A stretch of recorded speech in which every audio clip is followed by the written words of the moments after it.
Welcome to our first lesson with the DSLR camera for Barrhead Composite ComTech program. And what you should be getting yourself is a Canon Rebel camera out of the back room. We have a bunch of different types. The type that I have here is the Canon Rebel T5i. And so what I'd like you to do is I would like you to make sure that it has a battery in it. You'll know because it will turn on, okay? Or you can take a look on the bottom. Opens up underneath like that and pops out. If you have a little bit of trouble, come and get the teacher and we'll help you out. Make sure. Clicks on in. Flicks up. When you turn it on, make sure you set it to on, not to movie making mode. The other thing you're going to need is an SD card. Now, make sure that the SD card is not locked. Sometimes it's hard to read on the side because it's the writing is difficult. So when you put the card in, it should go in nicely. Now, if the card is locked, and that's that little switch on the side right here, okay, on this particular type of card, locked is down, and you slide it upwards. The camera will tell you. So when you put it in there, it says, hey, card's locked. Well, then obviously put the switch the other way. When you put the card into the camera, it should slide in beautifully. So with our cameras and with our cards, the label faces toward the back. Okay, slides in really nicely. This is the little metal tags right here on the bottom go toward the lens. Goes in, pushes in, and a little spring holds it in place. Close it. All right. Now, what I'd like you to do is to always have the neck strap around your neck when you are when you're using the camera. I like you to make sure that you do that when you're walking around the school and that kind of thing.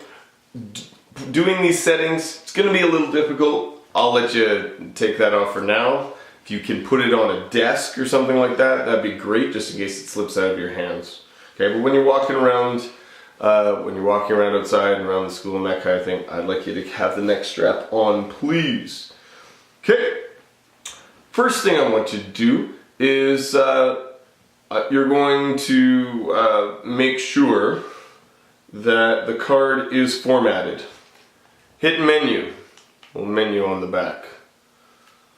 Go to, on the Canon T5i, it is the very first menu item with the little wrench.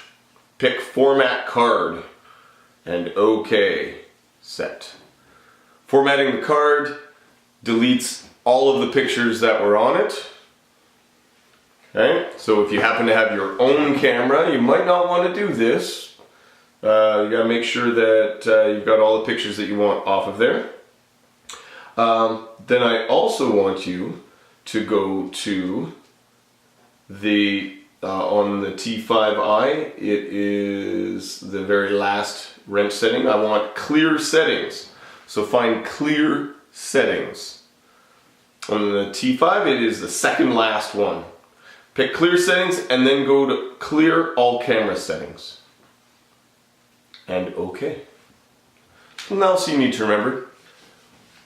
Please don't put your fingers or get anything on the lens covers right here. Okay, or on the lenses. It will not only make your pictures of less quality, but it does actually, when they get pretty dirty, make it hard for the camera to focus. So make sure that you don't touch those. I want you to also notice that there is a little dial right here on the edge by the viewfinder. Okay? And what I want you to do is I want you to make sure that it's really hard to see, but it's a smooth piece of plastic. And that should be smack dab in the middle. Now, what this does, this changes the focus of the viewfinder. It's for people who have who wear glasses, and you can actually adjust it for your prescription. So you can, if you wear glasses and you want to make that adjustment, go for it. But if you don't, it's got to be set right in the middle. This thing's called the dioptric adjustment knob, which I had to look up. I had no idea it was called that.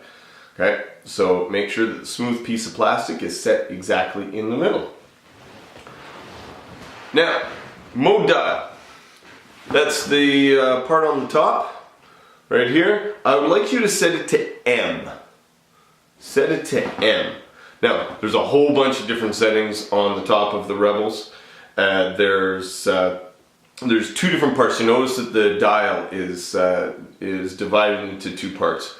One is called the basic zone, which we're not going to use. That's the green A and the no flash and the picture of the head and the mountains and the flowers and that kind of thing. Those are the automated settings. What I want you to do is, for this particular course, we're going to be using the creative zone, which would be M for manual, AV, TV, and P. And we're going to be using those 4, mostly M for manual in the beginning. Manual lets you have complete control over your camera, and we're going to learn a whole lot about that over the next couple of weeks. Now, one of the things that you did when you reset the camera settings is you did change your ISO, that's the quality, to auto. And so that's the first thing we're going to do. I want you to press the button for ISO, it's here on the top, ISO, and I want you to select 1600. Some of the cameras have touch screens. You can just touch 1600, others you have to use the arrows. Okay, ISO 1600. So that's the first thing. Now I want to explain the exposure triangle. Now, you're dealing with 3 different settings when you're shooting in manual. And the first setting that I want to talk about is your aperture. Your aperture is actually, it's part of the lens, opens and closes, changes the amount of light that comes into the lens. Those aperture settings are measured in f-stops. There's a little bit of a math formula on how the f-stops all work. If you want to learn about it, come and talk to me, look it up on Wikipedia. It doesn't matter a great deal. All you need to know is that with each f-stop, you have twice as much light or half as much light. Unfortunately, the f-stops don't go 1, 2, 3, 4, 5. I wish they did. So they go 2, 2.8, 4, 5.6, 8.0, things like that. So it can be a little bit confusing. If you look up on the wall, I've got the f-stops actually written up there. What makes it even more confusing is the fact that your Rebel will allow you to pick f-stops in between. So you can go from f5.6 up to f6.3 and 7.1 before you get to 8. Okay? So what that's doing is that's changing the amount of light that lets into your lens. That's all you really need to know. Change the amount of light that lets into the lens. The lower the f-stop, the more light you get. Okay? You're opening up the aperture big, letting in lots of light. The lower the f-stop. Okay? The higher the f-stop, the more you're clamping it down and letting in a small amount of light. That's really important. The other thing too that f-stops do is it's one of the 3 things that will change your depth of field. That's how deep you can see into the back of the picture. Okay? The other 2 things are the length of your lens and how close you are to the subject. But the f-stop definitely does change that. Next thing you want to learn about is shutter speed. Shutter speed is how long the sensor is exposed to light. So you can have a really fast shutter speed, like 2,000th of a second, or you can have a really slow shutter speed, like 30 seconds, or even longer than that. The problem with shutter speed is you get blurriness if you get too low. As well as if you're even just trying to take the picture in handheld, anything below a 30th of a second, you're going to start to get shakiness. The good rule of thumb actually is the length of your lens. So if you have a 50mm lens, then anything below a 50th of a second is going to be is going to start getting you're going to get camera shake. You have a 200mm lens, okay, anything below 200th of a second, okay, because the length of the lens starts to give you a little bit of shake. So pretty much with our cameras, with these kit lenses, 30th of a second is what I would recommend, is the lowest that you can go. Last thing, ISO. We talked a little bit about that before. ISO is the quality of the picture that you're taking. Now, why would you always just want best quality? You want the best quality, sure, but you need to have a fair amount of light in order to get really good quality. You'd be amazed actually how poor the lighting is in our classroom with the fluorescent lights and everything like that. Also, it'll depend on how close you are to the windows. So if you're way over at the other end of the classroom, you're going to notice a big difference in the lighting. So that's why I told you to go ISO 1600 to begin with. Okay. Now, what I want you to do is, I actually want you to pause this video, and I want you to go to the I want you to go to the simulator, a camera simulator. And if you go to Google and just type in camera simulator, but spell camera with a K, and it will be the first hit on there. It's also on my website, bchscomtech.ca. If you go to intermediate photography, you'll see the link there for the dog camera simulator. So it's a bunch of dogs. I want you to go and I want you to play with the 3 settings. And I'm going to show you how to do that right now. So if you go to my website, bchscomtech.ca, and you click on intermediate, the camera will, or the computer will bring you to my page. Click on dog camera simulator, and it brings it up. Camerasimulator.se in English. If you spell camera with a K, then it will work out really, then it'll be the very first thing that comes up on Google too. I'm going to put the link in the YouTube comments. So the first thing, we're going to go full screen. This is a great little simulator, and I want you to play around with it for a little bit. Most important thing would be this part right here, the middle, the light meter. All of your settings, you need to be looking to get that light meter in the middle. See how it's not in the middle anymore? It's over here on the side. Okay, it's too dark. It's saying it's too dark. Let's get it back. Now it's too bright. We want it right in the middle. What I'm doing is I'm adjusting the aperture at the moment. See this right here? This is showing you what it looks like actually in the lens itself. And it's getting smaller. It's letting in less light. Getting bigger, letting in more light. Okay. So that's my aperture. Those are measured in f-stops. If you look at the shutter speed, right at the moment, I'm letting in too much light, aren't I? See how the light meter is way over here on the plus side? I'm letting in too much light. I'm going to make my shutter speed faster. It's going to let in less light. Okay? And up here, there we go, 250th of a second, less light. The last thing I want to talk about is ISO. And the ISO is the quality of your picture, right here.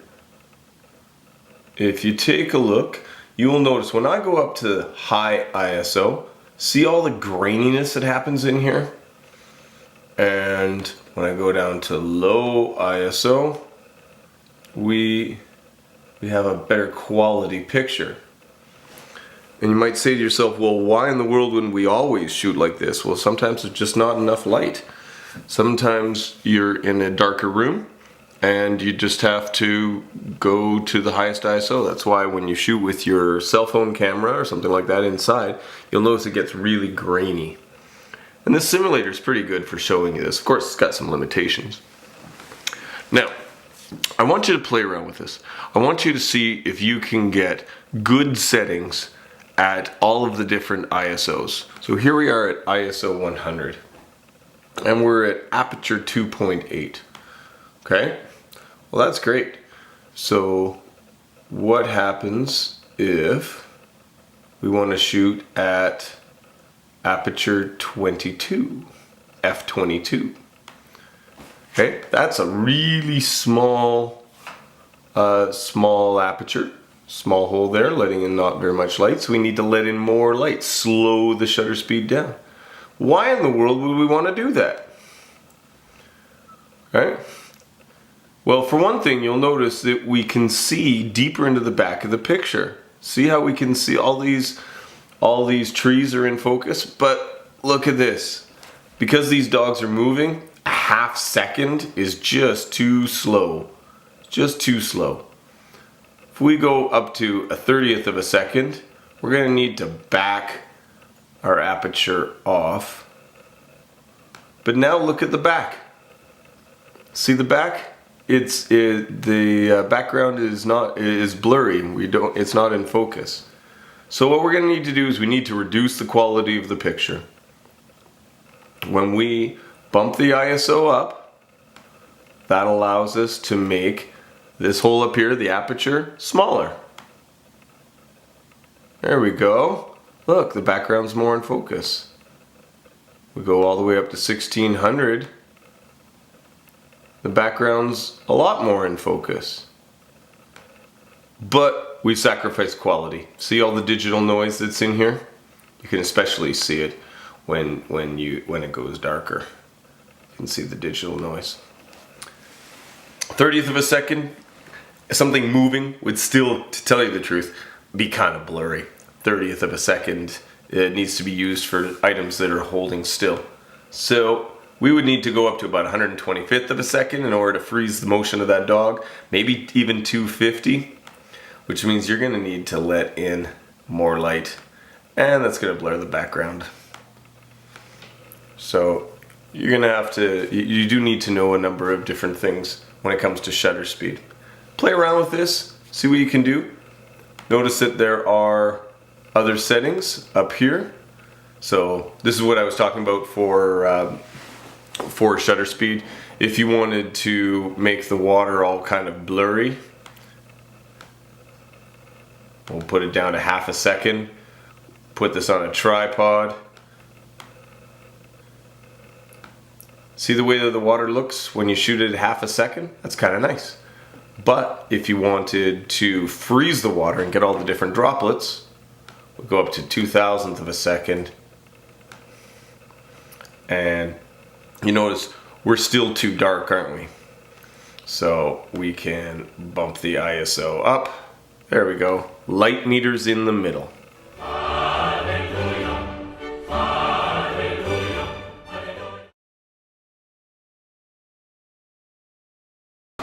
Alright, now that you've tried the simulator for a bit, I'd like you to make sure that you have the camera in manual mode, that the lens, the switch on the side of the lens is set to AF. Okay, that's autofocus. And then one other thing, hit menu and go to the very first menu setting. On the very first menu, it's called image quality, and change that from the L to raw. Make sure that it's set to raw. We'll talk about that in a little while.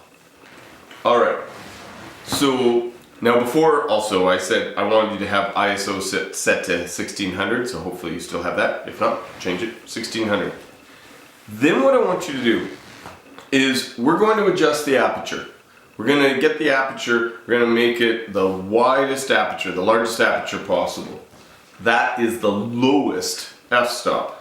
Now your lens will change f-stops depending on how long or short it is. So with our kit lenses, if we go down to if we're at 55, which is zoomed all the way, the lowest f-stop you can get is 5.6.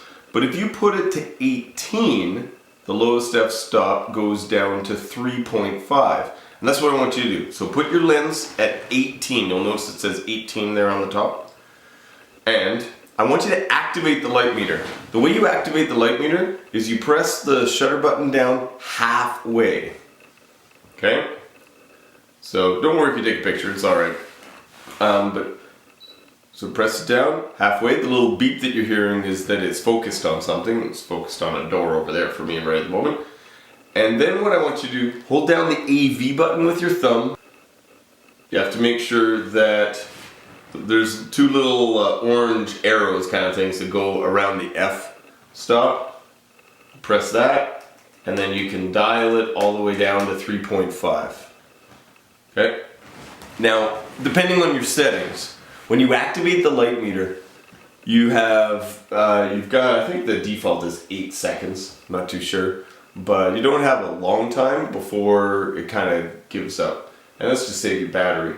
So you might have to reactivate it a little bit. Press it down halfway, hold it down, make sure the little orange arrows are around the F stop. It says F right there, and dial it down to 3.5. Good. Okay, last thing, your shutter speed.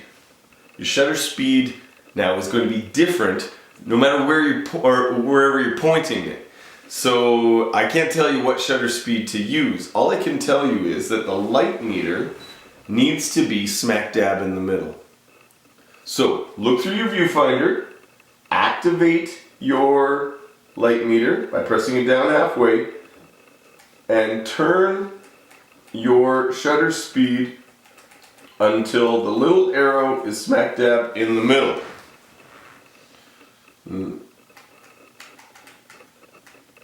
There it is right there, in the middle. It may move around a little bit, depending on what you're pointing the camera at the moment. Mine's kind of looking out the window a little bit. It's catching some of the very bright light outside, so it's jumping around. Okay, basically you want it as close as possible to the middle. Once it's there, take your picture. Okay? I want you to try different places. Okay? I want you to point it at, if you pointed at something fairly dark, here, then you're going to get a different amount of light coming into the lens. Adjust your shutter speed.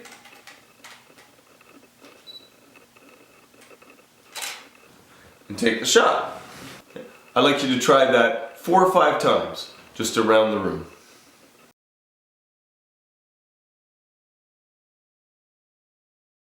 One last thing before you go out and take a bunch of pictures.